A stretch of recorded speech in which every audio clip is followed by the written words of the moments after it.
Bonjour à tous et bienvenue sur ma chaîne YouTube pour cette nouvelle vidéo tuto où aujourd'hui nous allons poursuivre notre série de vidéos sur le thème faire de beaux PowerPoint. Donc je vous rappelle que vous pouvez télécharger gratuitement le support PDF allant avec cette série de vidéos. Pour cela, rien de plus simple, il suffit de cliquer sur le lien OneDrive qui se trouve dans la description de la vidéo. Cela vous ramènera sur une page web comme ceci où vous pourrez télécharger gratuitement ce fichier.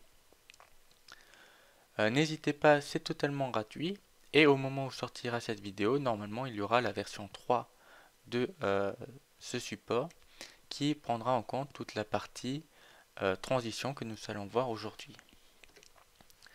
Si ce n'est pas déjà fait, je vous invite à aller regarder mes précédentes vidéos qui vous présentent un petit peu pour les deux premières tout ce qui est le contenu, avec un petit peu les différentes slides importantes à avoir dans une présentation et comment mettre du contenu dans les différentes slides. Et la dernière vidéo qui présentait un petit peu tout ce qui était animation dans les slides. Et aujourd'hui, donc, nous allons voir les transitions qui sont un petit peu différentes des animations, mais qui vont permettre de créer des effets supplémentaires. Donc pour commencer, les transitions, il faut savoir qu'ils ont, comme les animations, un onglet dédié qui s'appelle tout simplement transition et dans lequel vous allez pouvoir trouver les différentes actions que vous pouvez faire. Donc toujours un aperçu de la transition qui a été choisie. Et puis après, toutes les différentes transitions qui existent, les différents effets que vous pouvez appliquer, pourquoi pas un son et d'autres éléments. Donc on va prendre l'exemple tout de suite. Là, on a un effet de balayage. Cela veut dire que voilà, ça balaye de droite vers la gauche. On peut très bien faire pourquoi pas un poussé avec des options d'effets comme on avait déjà pour les animations. Ou là, ça l'a fait de bas vers le haut, pardon. Et où on peut le faire de gauche à droite, de droite à gauche, etc. Vous pouvez faire découvrir des draps, hop, pourquoi pas. Ces animations sont décomposées, ces transitions, pardon, sont décomposées en trois types différents. Vous pouvez en avoir des plutôt discrets, avec des fondus, pourquoi pas, hop, ça disparaît, ça fait apparaître le nouveau, le balayage, des coupures.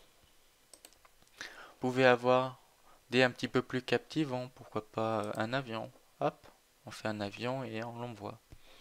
Et en dessous, il y a la nouvelle slide. On peut faire des tourbillons, pourquoi pas. Bon, sur le coup, c'est très animé. On peut contrôler le temps, bien entendu. Là, ça fait quand même une transition assez longue. Hop, on peut la raccourcir. Voilà, on peut vraiment personnaliser. Puis d'autres dynamiques, pourquoi pas faire pivoter. Ça fait un espèce de cube, hop, qui se balaye, pourquoi pas. Une ronde roue, hop, etc. Vous êtes assez libre d'essayer un petit peu les différentes transitions existantes et d'essayer de les accorder. Encore une règle très importante, comme pour les animations, c'est d'éviter d'en avoir trop de différentes. Il faut vraiment essayer de les accorder. Par exemple, cette transition-là qui est aléatoire, faut l'éviter. Si vous l'appliquez, une fois ça va faire panoramique qui va durer longtemps, une fois ça va faire galerie, une autre fois cube, etc. Ça va être perturbant pour le public qui va pas forcément comprendre la logique de ces transitions et ça va pas faire propre. Faut plutôt essayer de les accorder et pourquoi pas de se servir un petit peu de la particularité de chacune pour essayer de faire des transitions qui aient une certaine logique, qui permettent de suivre le déroulement des différentes slides les unes après les autres. Ce que nous allons voir tout à l'heure. Donc là, par exemple, on va voir un petit peu une transition qui est assez récente, qui s'appelle la morphose, que j'ai découvert il y a même pas un mois, et qui est assez intéressante. Donc là, par exemple, j'ai mis un élément 3D. Bon, ça marche aussi avec les éléments 2D. Et vous pouvez voir que sur la slide différente, j'ai toujours le même élément 2D que j'ai juste tourné un petit peu. Et donc maintenant si je lance la diaporama, hop, je fais apparaître mon élément 2D. Et si je fais la transition morphose, ce que ça fait en fait, c'est que ça va calculer l'élément entre la position de cette slide actuelle, la 38, et de la slide suivante, qui sera la 39, et ça va faire un mouvement pour déplacer tous les éléments qui sont dans la slide, de la slide actuelle vers leur position de la slide suivante.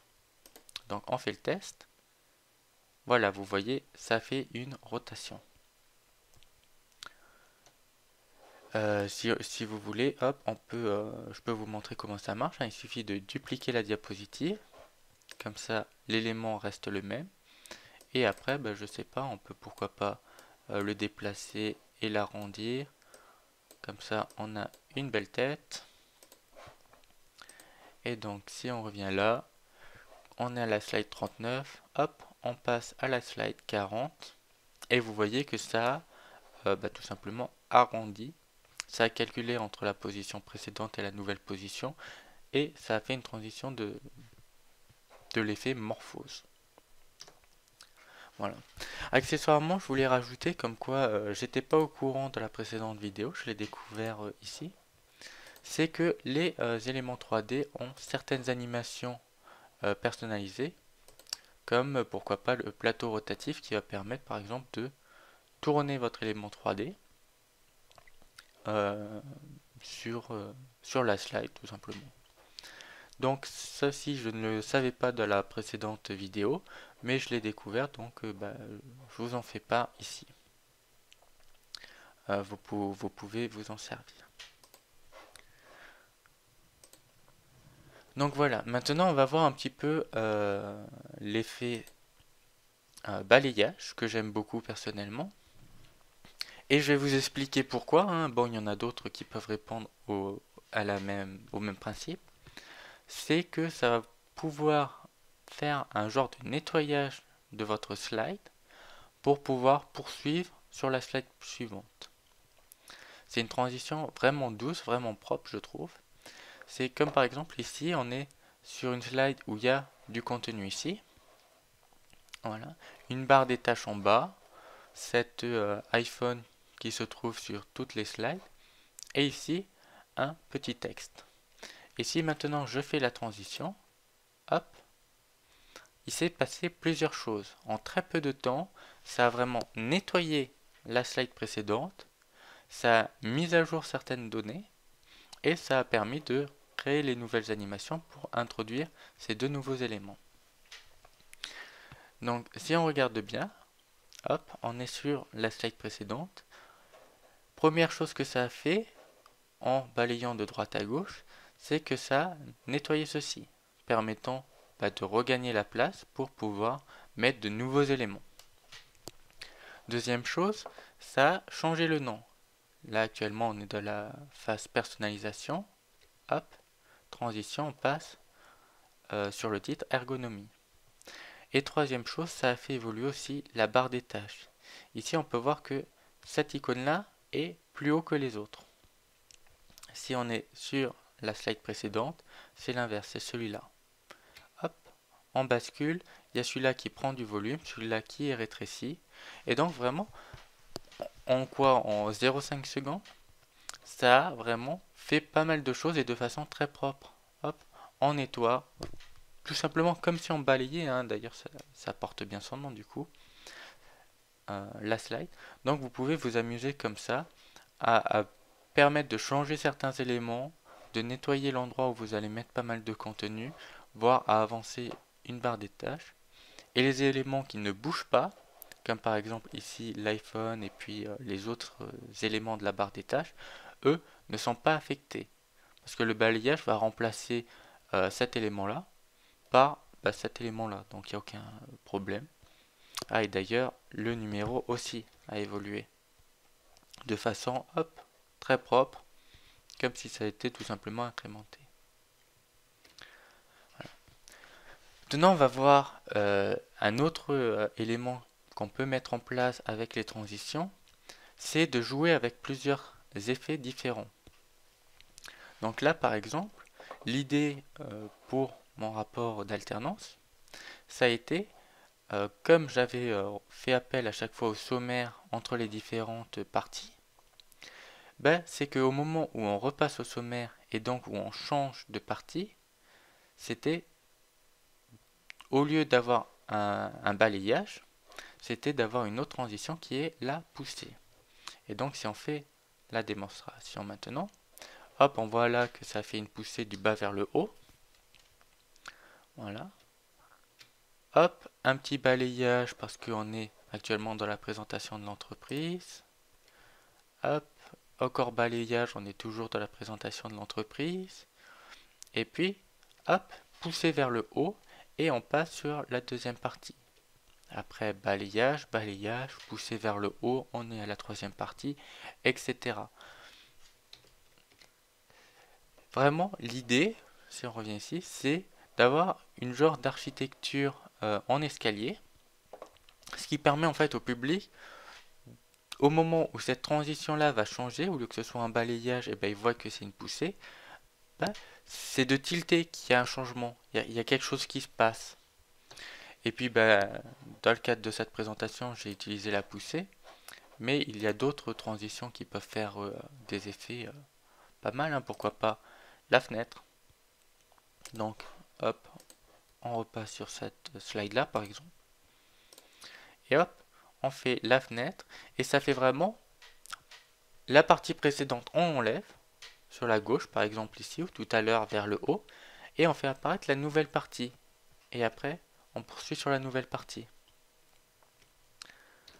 Voilà, c'est un petit peu l'idée qu'on peut mettre en place.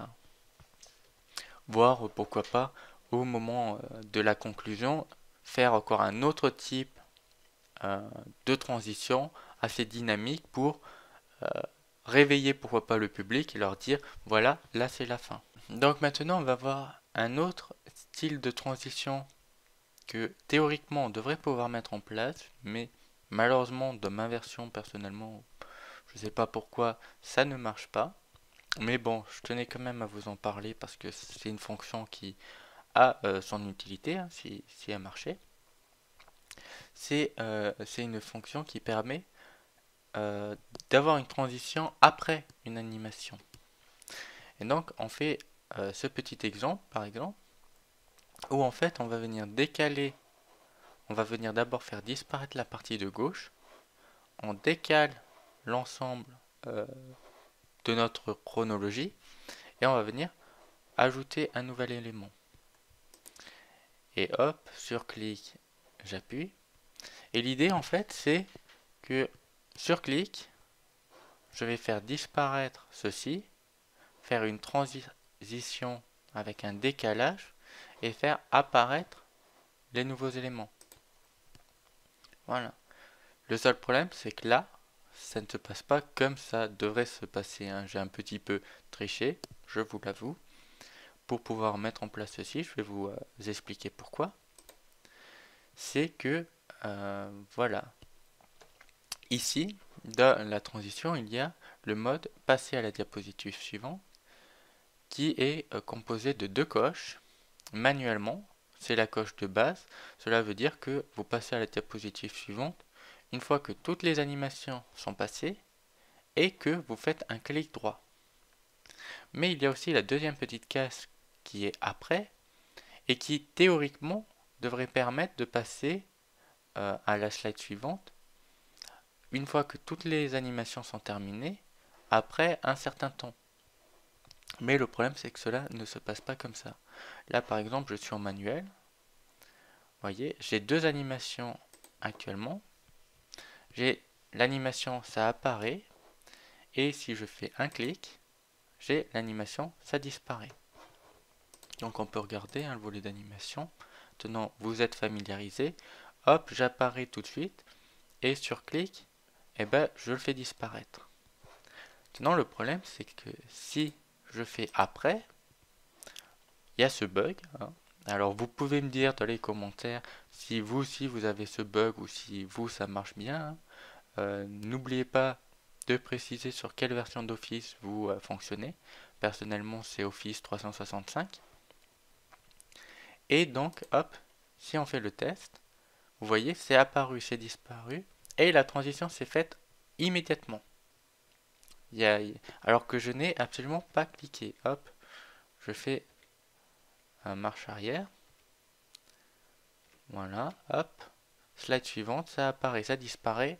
Hop, la petite tempo et transition. Vous pouvez vous dire oui, mais c'est peut-être personnellement moi qui ai mal compris le fonctionnement. Hein.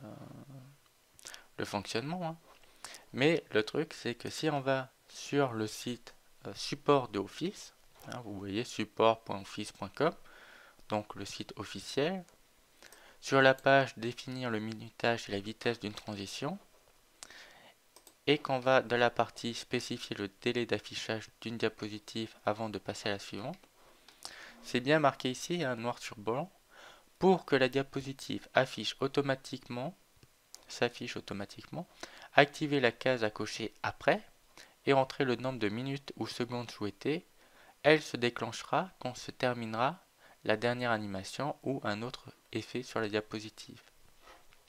Donc c'est bien expliqué que dans mon cas, si je clique sur après, normalement, hein, voilà, là d'ailleurs c'est aussi marqué accéder à la diapositive suivante après quelques secondes. Normalement, après le clic sur qui permet d'enlever cet élément là, ça devrait déclencher la tempo puis passer à la slide suivante. Malheureusement c'est pas le cas. Donc ce que je peux vous conseiller, hein, c'est ce que j'ai fait il y a déjà un an, hein, où j'avais déjà signalé le problème à Microsoft. Donc il faut espérer que pour Office 2019 ce bug soit corrigé, parce que ça peut être quand même assez utile. C'est de faire disparaître les éléments sur la slide suivante au lieu de le faire sur la slide précédente. C'est un peu dommage, ça pose problème parce que si maintenant je veux exporter les slides au format JPEG, PDF, etc., ça va plus être possible parce que il y a une superposition, enfin ça correspond pas à la slide telle qu'elle va être exposée. Ça correspond à la slide avec les animations, ici une superposition, donc bon ça pose problème, mais si vous faites ceci, ça permet pendant l'animation de garder l'effet de disparaître, etc.